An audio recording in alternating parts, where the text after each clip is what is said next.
Et salut à tous, on se retrouve aujourd'hui pour un petit top de nos instruments virtuels préférés. C'était assez compliqué d'en choisir 5 sachant qu'on en utilise quand même beaucoup lorsqu'on compose, donc on vous a fait une sélection de nos 10 favoris.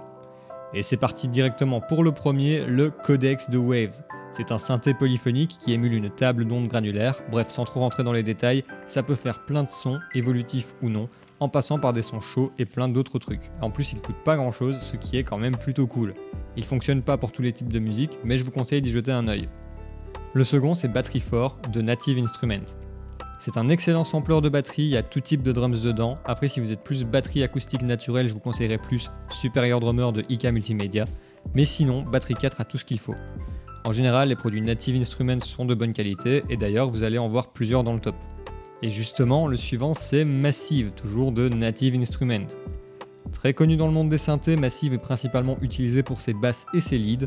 J'ai pas grand chose à dire dessus si ce n'est qu'il est vraiment très chouette, du coup n'hésitez pas à aller checker ça. On passe au numéro 4, le Ivory de Synthogy.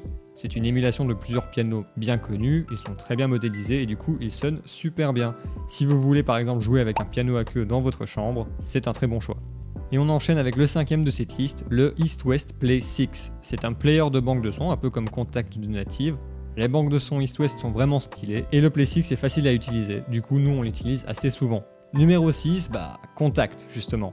Vous en avez certainement déjà tous entendu parler, c'est un instrument qui vous permet de faire jouer plein de banques de sons, et nous on a mis une petite mention spéciale aux banques de sons Evolve, qui sont vraiment qualitatives et qui contiennent un tas de trucs rythmiques évolutifs ultra sympas.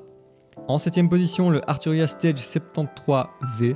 En vrai je pourrais vous conseiller presque tous les produits Arturia, mais j'utilise personnellement beaucoup le Stage 73.